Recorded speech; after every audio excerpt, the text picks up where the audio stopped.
sliding into it. Oh, makes it over the shoulder. Catch. Didi Gregorius. Celebrating 35 years of Carolina Mudcats baseball, Chris Edwards, happy to be with former assistant general manager Eric Gardner. Eric, thanks so much for the time, and thanks for letting us have these conversations today. Glad to be here. Glad to talk. Let's start for you kind of at the beginning.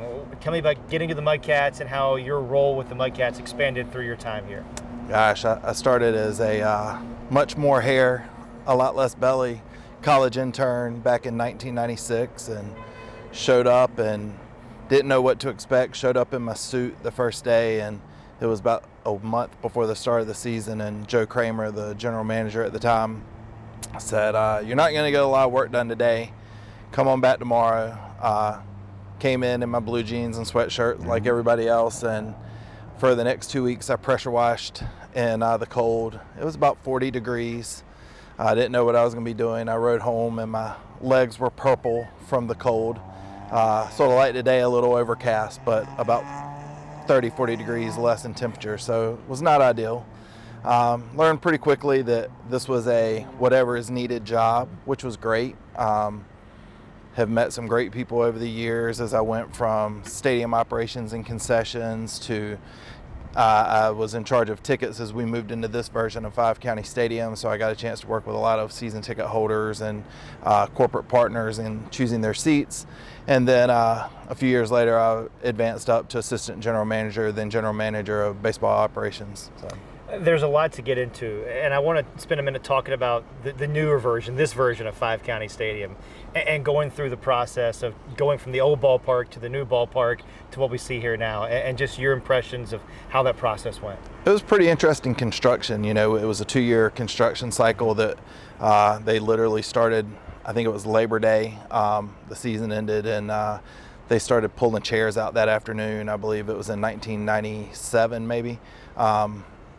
Or 98, however, the exact year, but it was pretty interesting to watch. And the way they set up I called it the racetrack, of hauling the dirt that they were getting from behind the outfield wall to build up things, and watching it come across over between sections 206, 207, and then 213, 214 was the cap for the first year, and then they pulled the caps off and finished it out the following year, watching all the concessions and everything come along. And getting to walk through it each day was a fun process. It was a learning process for sure. And you started to realize quickly how calendar pages flip so quickly when you're in the middle of a project with a firm start date. I want to talk a lot about people and just 5 County and the Mudcats as a whole. And I remember for a lot of years, even when I interned here, there was a sign underneath the scoreboard that said the magic of baseball. And I think a lot about that phrase here now in the last couple of weeks of the Mudcats, the magic of baseball, from the time that maybe a family walks in for the first time when they see the green grass to the time they see muddy. And it's not just about the baseball game, but how do you capture the magic of baseball from the start point to the end point every night? We were taught through Joe and Steve Bryant, the former owner, to always give a great experience. I think it starts when you come off the highway and this place just pops up out of the ground. So many people, I mean, I've driven it for a number of years, and it still shocks me at how much this place stands out facility-wise and the size of it. And you come off the road and it's the only thing in your sight. But the personalities that they wanted us to have with our game day staffs, starting in the parking lot, I can think of Russell and Dick Jones and how they greeted people, and then at the ticket booth as they were welcomed in by the ticket takers and people selling tickets. You know, it was just always taught to be accommodating, to be service oriented, and then it extended through the ushers and the merchandise team and the food and beverage team. So first, I think it starts with just how you treat people. And then the things that happen here for that magic side of it, not just the on the field side, but Muddy the Mudcat and what Muddy meant to families and to the experience here in a game, the video board and how that incorporated to people's memories. You know, the foul balls that ushers might have gathered from batting practice earlier, or the ones that the bullpen flips over the net, you know, everything about it that just creates those lifelong memories and what people really grab onto. You know, we're fortunate to be one of the 120 communities that have something like this, and I think our story's special, but I know it happens in these other places, and I think that's what we all strive to do, be partners with the Major League Baseball team, but provide great, wholesome family entertainment and lifelong memories, being a sense of community, and it all comes from how you treat people. It feels to me that you're trying to create core memories for families and for people. Is that a fair assessment? From my perspective, absolutely. I can't imagine the little kids that their memories, they go from stalker or scaredy to stalker and one high five of muddy, or the way people, the way they connect, first jobs. I had a mother a couple of years ago come up in tears as the change was announced, and it was her first job, and it was her daughter's first job, and it was going to be her son's first job, but he wasn't going to be old enough. But the way it was perceived by people, the way it was received by people, I think absolutely core memories is high on that list. That's interesting that you bring that up, because I was thinking about how many of those kids that went from maybe shy to stalker to coming out here all night to they got their first job as a high school student or a college student, and this is for a lot of people where they learned the value of a dollar and the value of hard work. Absolutely. Parents trusted us to take care of their kids, which we never took lightly. We had great leaders in departments, great leaders at the top, and we encourage kids to learn how to work and how to produce results. There was a lot of time it was just go do this, but we had deadlines. First pitch was at 6:30 or 7 o'clock. So we had to be ready. Gates opened at a certain time, and we had things to do. So I think people learned some discipline, learned some responsibility. We had people grow with us, so like yourself. Yeah. You interned here and took on more, and now have a much larger role. You talk about the interns and the full-time staff over 3.5 decades. There's a lot of interns that became full-time, and a lot of full-time folks that have gone on to do other things, whether it's in baseball or sports or in other walks of life. How much, in your eyes, Eric, was this place a springboard for so many people into whatever avenue they decided to go into professionally? I think it was huge. We caught so many people at a young age when they were trying to figure out what their interest was, where they wanted to go as they started looking at college and post-school careers. We've had such success with people that worked here. In your side of it, we've had people that went on to be NBA broadcasters, Olympic broadcasters, major university broadcasters. We've had people, an intern now is Doug Wharf, the president of the Carolina Hurricanes. We've had guys that worked in our clubhouse that were head equipment guys at major universities. We have another alum that worked with us for some years and now the head athletic director at Stetson University, and Ricky Ray. So I think that we were integral into their development. I think we had a huge part in what they found ideal about sports. I'm sure they learned some things along the way that maybe they didn't like, whether it was tarp pulls or, various things, but I think that it was a key developing component for them. At the end of the day, I think it comes down to just relationships, and it's then the relationship building that's taken place here over 35 years. And how do you put into perspective just the relationships that you and your family have cultivated being here with the Mudcats for so long? It was always a family atmosphere first, a neighborhood, whether it was game day staff, full-time staff, regulars, and even the people that were a couple, 3 times a year. I was raised where relationships were important, so I've always valued those and have tried to build those.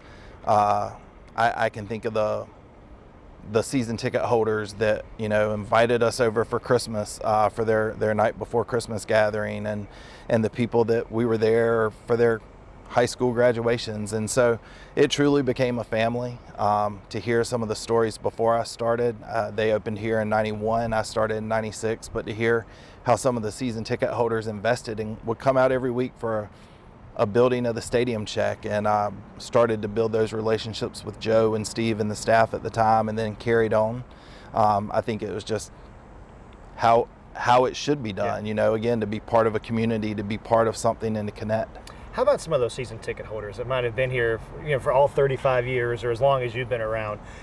What's your relationship like with those folks still, and what's your message to all the people that have supported this organization for so long?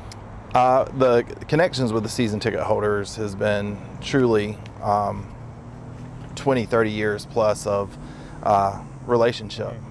It's hard to believe. I've watched their kids grow up. Some of them now have grandkids. I've watched, weddings and college graduations and been part of those, and they were part of mine. I grew up at the ballpark as well as a college intern. Every adult thing in my life occurred here. I got married. I had kids.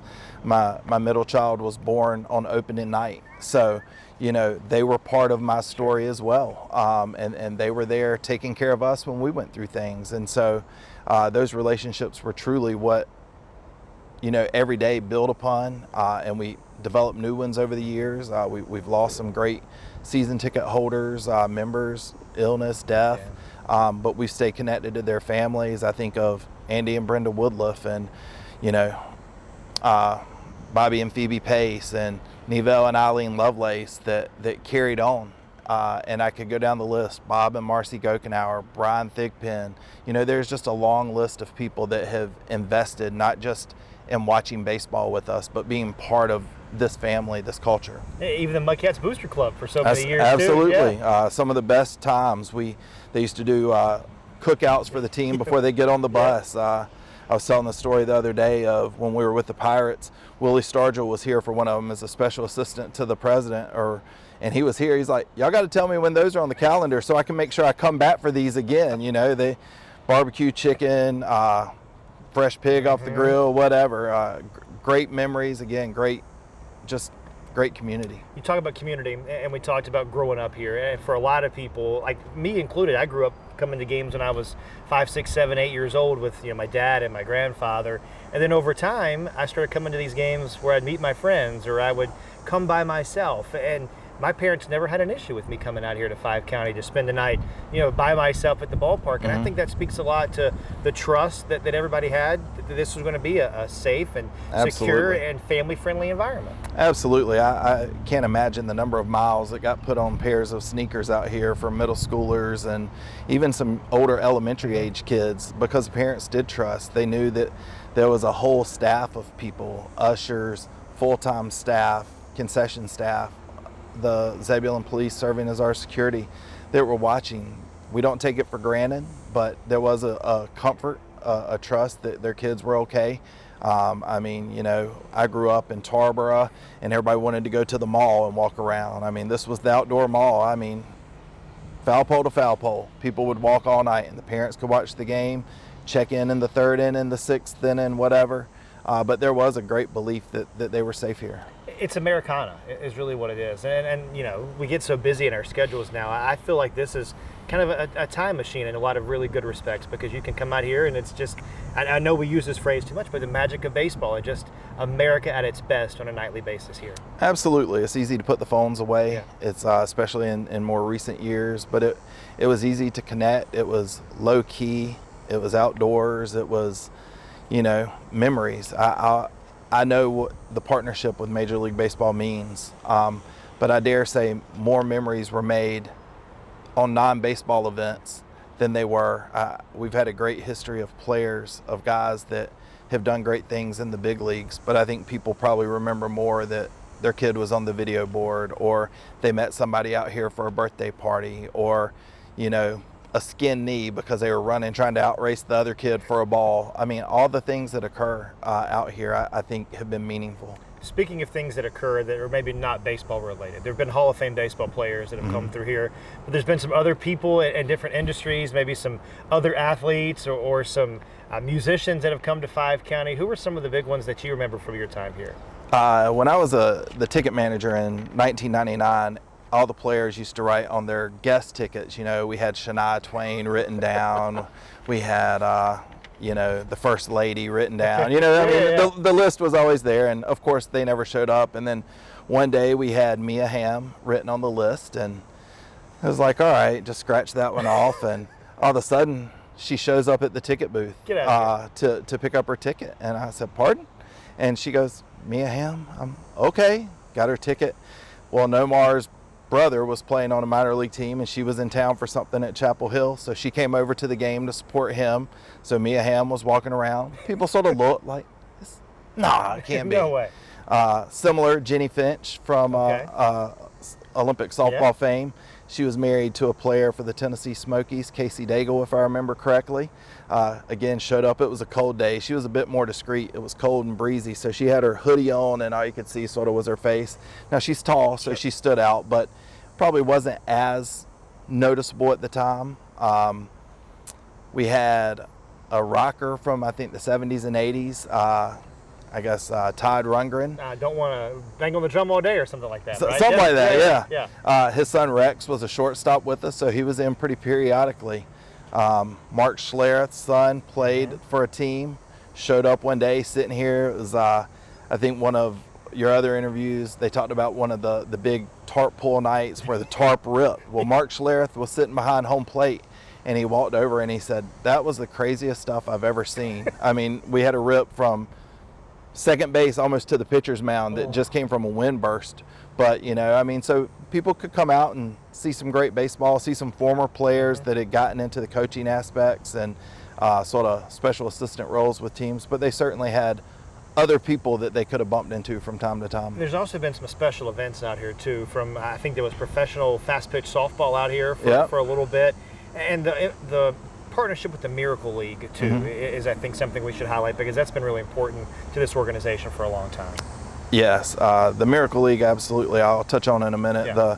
The Women's Fast Pitch League came out here. I think Jessica Mendoza, who everybody now knows from ESPN, was one of the people here. Maybe Kat Osterman was here that weekend. We had a 3-game set for them. We had Bob Dylan and Willie Nelson in concert here, along with Trace Atkins and Patty Loveless. So there were always other opportunities. The Miracle League partnership, I've always cherished. I think they started here in the early 2000s in the Raleigh market, and we hosted the AA All-Star Game, or the Southern League All-Star Game, in 2008, and we were trying to figure out what could we really do to make something, again, a lifetime memory. And so I think we published the game was going to start at 7.